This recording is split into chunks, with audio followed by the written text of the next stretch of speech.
What's up there, Hell Gigs fans, patrons? Thank you for listening to this Patreon episode. It's a video episode, so thank you for watching this Patreon episode of the podcast. I appreciate you guys joining me today. I just want to say real quick before today, I'm going to tell a story. It's a story I've never told before. It's a story that I think is really funny. I've never told it on stage, but I think you guys would enjoy it. I want to share it with you today. I just want to say to all the people that are on this Patreon, if you're listening to this, you're a part of it. I really do appreciate. I realize that you give the money every month, and I know that sometimes the show is sporadic and that we miss a week or two here and there. I try to make up for it. I try to give you guys good entertainment, but I really appreciate your time, your effort, your money that you give, because I produce the podcast myself. It's my hours that I put in. It's my money that I put in to hosting it, to marketing it. And it might not seem like a lot, or maybe it does seem like a lot to you, the $5 every month, but it really does help out. If you're someone that has been with me since I started the Patreon, I can't thank you enough for hanging out this long. 80 episodes, I think 70 to 80 episodes of the Patreon. So I appreciate that. And if you're someone that caught me later on, thanks for taking the risks. Thanks for taking the gamble and joining me and supporting this. It means more than you folks know. Your support is greatly appreciated. If you know somebody that you think would enjoy this type of sort of additional content, please tell them to check out the Patreon, even if they only check it out for a month and they don't like it. That's no big deal. They can cancel it. But tell them to check it out if you think you know someone that would enjoy this kind of entertainment, or just tell them to check out the podcast, the Hell Gigs podcast, the regular one. So anyway, I just wanted to get that out of the way. I know it's a funny show, but I just wanted to say that sincerely before we get into it. So today I'm going to tell a story. So again, this is a story that I haven't told before, and it only recently popped up into my head because I started to relive it because I was talking to people that know this story. So I'm going to take you back to when Collin is in 8th grade. Collin is in 8th grade. His younger sister is in 6th, and then his youngest sister is like maybe like 1 to 2 years old, right? And my parents were divorced, and then they both remarried, which that's something for another episode to dive into that. Maybe we'll get them on here one day and have them talk about their divorce. But wouldn't that be a fun one?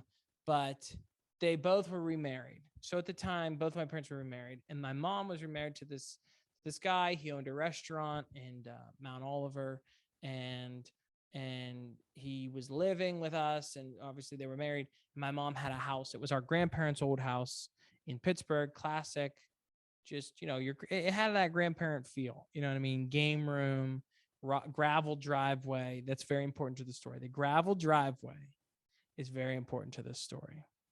So we have this house, and I think it starts maybe the summer before 8th grade, or because it was warm out. I remember it being warm out. And my mom and her husband at the time were looking into having the driveway redone, having it repaved, or actually getting concrete poured is what it is. They were looking to getting concrete poured on it because, it was just gravel. It was very bumpy when you drove up and down it. If it snowed, you couldn't really shovel it because of all the rocks and stuff. So it was an old driveway. They were going to get it redone. And when you live in Pittsburgh, I feel like places like Pittsburgh, especially with my mom and her former husband, you have things done by people that you know. If you need your driveway done, you don't get on Google and go, driveway work near me. You know somebody that either knows somebody or knows how to do it. That's what you do. Or you know somebody that thinks they know how to do things. So my mom and my ex-stepdad call a friend of his. get a hold of a friend of his who's a handyman. He seems to have worked construction before, and they're going to pay him to do the driveway. Now, I didn't know growing up what that entailed. Like, I didn't know what that meant. I just knew that people were going to be probably at our house working in the driveway, during the day when we got home from school. So this guy is an older guy. I would say 60s at the time.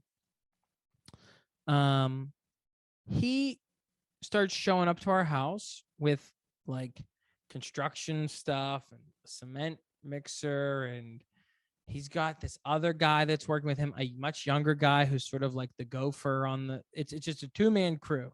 And this is what happens is that, like, a guy, so you call your guy, right? And then that guy knows a guy that knows kind of how to do things, but is looking for cash. They need some cash. The bank is light this month. They need a little bit of extra dough in their pocket. So he goes, hey, you want to make $50 today? I need you to push a wheelbarrow up and down a driveway. And this guy goes, yeah. So now you've got your guy and he's got his guy.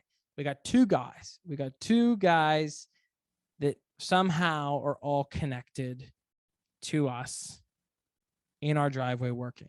There's like a plow, or not a plow. I mean, you see how little I know about construction by the way I'm talking about this.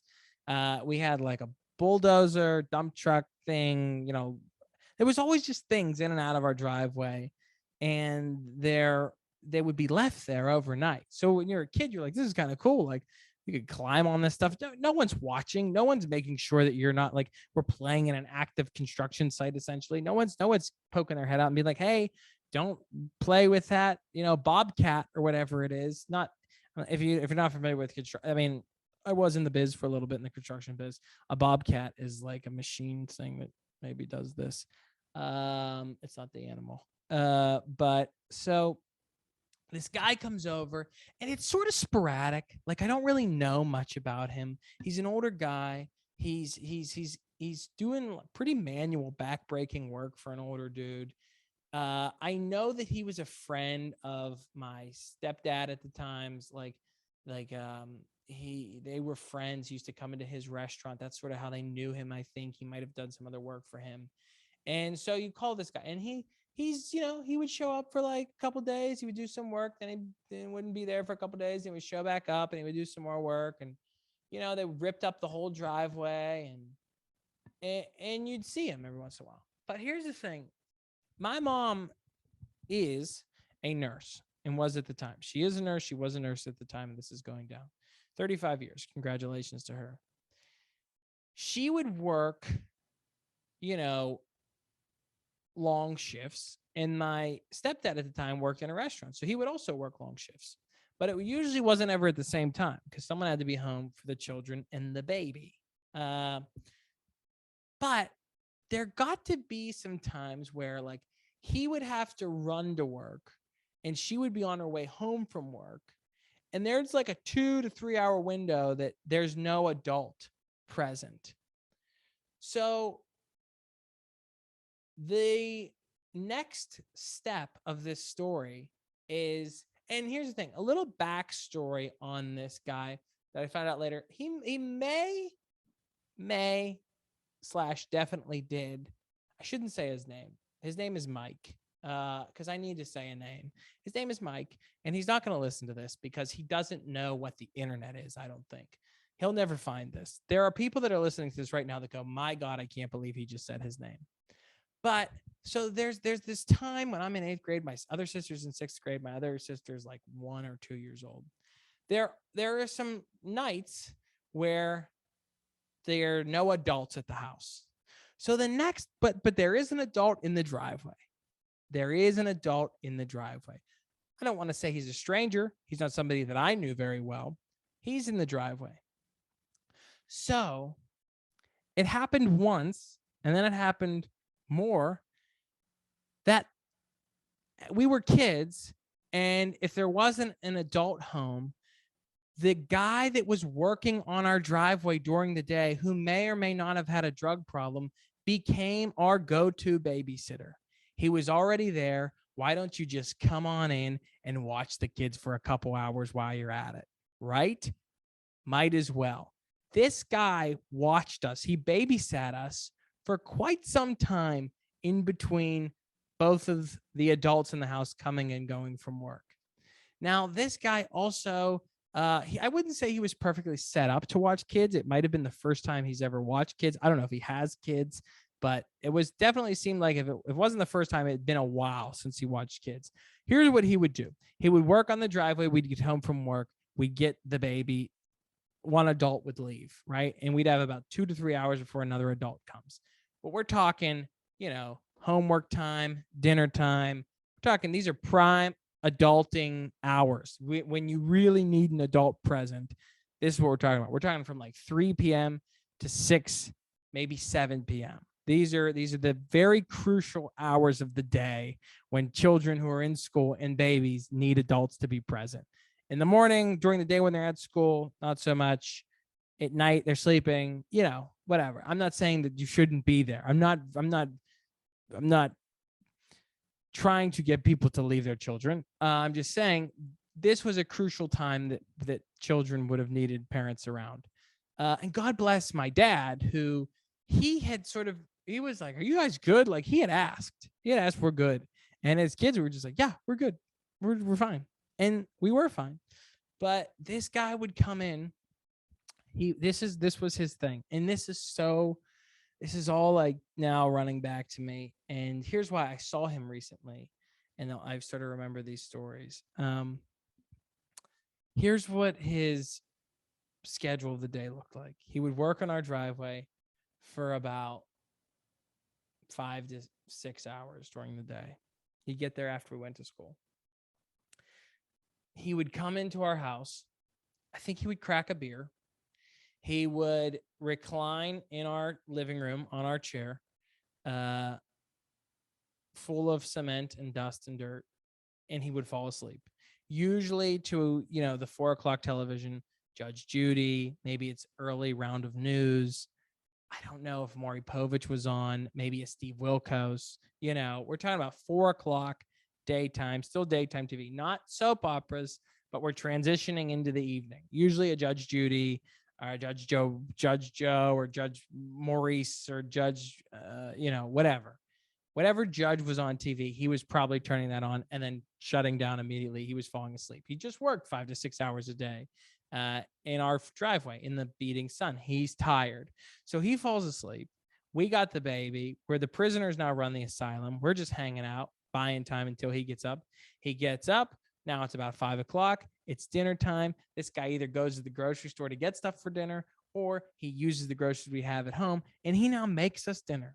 And he did, he wasn't making, I don't want to say it's kid friendly, but it wasn't the first thing you would think to eat as a kid. It was a lot of like Franks and beans, or ground beef and baked beans together with corn on top. Like we were eating like we were on the run, or we were cowboys, or like that we were eating like we were working in a ditch. You know what I mean? And this was like kind of like a chain gang. That's what we were eating like as children. We were eating in a chain gang.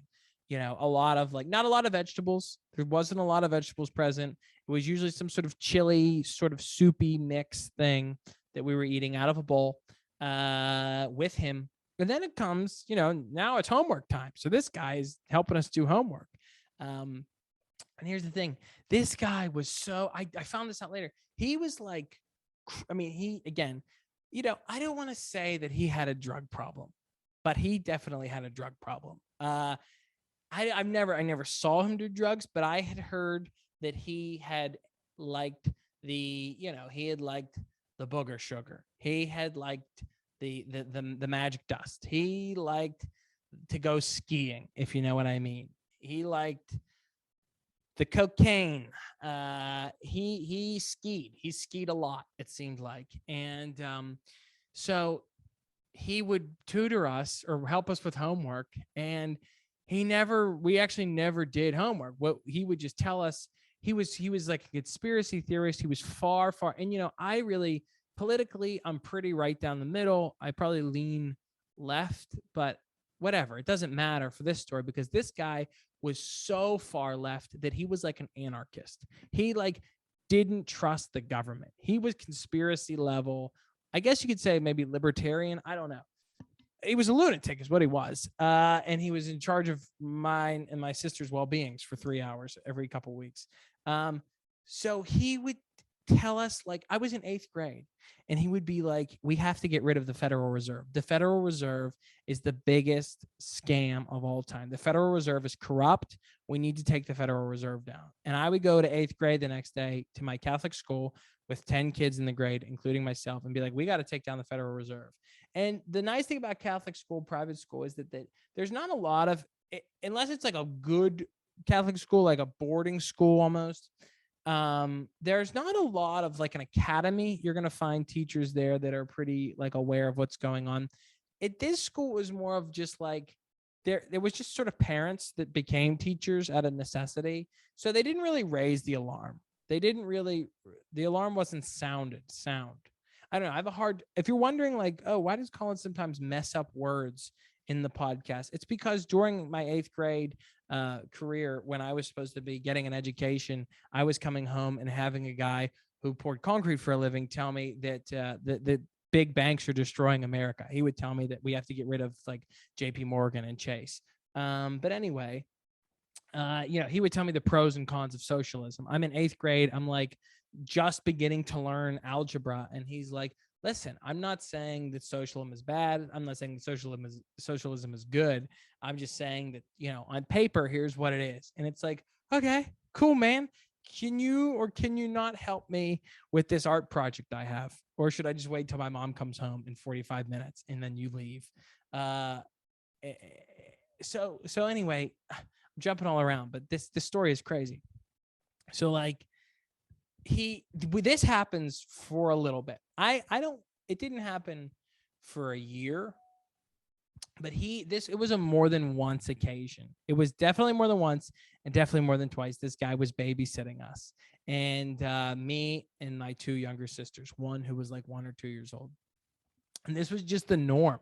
We just thought this was normal. Like, he wasn't a bad dude. We never were hurt. He never did anything wrong, but it was strange. I didn't realize how strange it was until later on in life when you're talking about this with people and people are like, he babysat you? Like, we knew he worked on your driveway, but didn't know you were hanging out with him at the house. It was like, oh yeah, he would fall asleep. He'd crack a couple beers. We'd eat out of a can. We'd eat some Rotel out of a can or something with some, with some Spam. We thought it was fun. We thought we were camping. That's how we felt. We felt like we were camping in our living room with a drunk cokehead who also was working on our driveway. So it gets to the point though, like after a while, he starts not showing up. And I remember on occasion, he wouldn't show up for a couple days. And then there was sort of this, maybe a rumor you'd hear around the house that maybe he was in jail. And then someone would have to go bail him out so he could come back and work on our driveway. It took a long time too. I didn't realize like at the time how long it was taking to get this driveway worked on. Other people were noticing because they were commenting on it, but I didn't notice that it like, we're talking like 8-9 months. This driveway is not finished. And that is actually too long to work on a driveway. Like seasons were changing and the driveway wasn't done. So this dude eventually, he's not around for a little bit. Where's our babysitter? Like he's not showing up. He's not working on the driveway. And I think what had happened was he was in jail this time and he wasn't getting out. He wasn't getting out anytime soon. And that driveway was not finished. So for the rest of the time we lived in that house until my mom sold it, we had the bottom half was gravel. The top half was 2 concrete pads, like, that you would see on a driveway. There was about an 8 to 10 inch lip, though, before the drop off of the gravel driveway because they poured the concrete. So you'd have to, if you wanted to park on those pads, you'd have to sort of get a running start with the car. You'd have to sort of run and sort of hit it and pop the car up over that lip. The other problem is that they poured the concrete wrong and they started to dig it up before he went to jail. And there was probably like a 3 foot in diameter hole in the middle of our driveway that they were hitting with a jackhammer before he went back to jail, and before, whoever we always worked with one other dude. It was always one other dude. I do remember like a dude like coming with like kind of like a fresh bandage on. For a while there was a guy working in our driveway who looked like he had a pretty fresh bandage on. Maybe he just, I don't want to say he just came from a hospital or a methadone clinic, but he definitely he shouldn't have been out working in the dirt. It was not sanitary. But I do remember a guy for a while working with a fresh bandage on in our driveway, in his shirt off, like with gauze on his belly. And so we always had different people coming to work with him. It really was a matter of who needed the money the most. But he's not showing up. So for the rest of the time, we just had this crazy driveway that was half gravel, half concrete. There's a huge hole in the middle. You have to get a running start to hit it. And again, I just thought this was normal. Like, this was just like our babysitter that we had, as if, it was like a neighborhood teenage girl coming over to babysit. Like that, we just thought this was normal life, to get home from school, have a guy that was running, a backhoe in your driveway, get off of work, come up, take a nap, have a cold one, make you dinner, tell you why big banks and lobbyists are destroying America, and then leave. That's what we thought was normal. So we just operated under that for a long time. That was normal, until, again, later on in life, people go, wow, he babysat you? That is crazy. And in my mom and stepdad's defense, they were busy. They had a lot of stuff to do, and the guy's already there. Why are we going to pay someone else to come over when this guy's already there? He's harmless. He's tired. He's going to fall asleep. He's frail. He's like 60, 70 years old. And if we had to take him, we could have killed him very easily. It was just a strange thing. It was just strange. And I only thought about this recently because I saw him recently, and I go, my God, how is that guy still alive? He was like 70 years old, and I was in 8th grade. I'm 29. That must have been 16 years ago.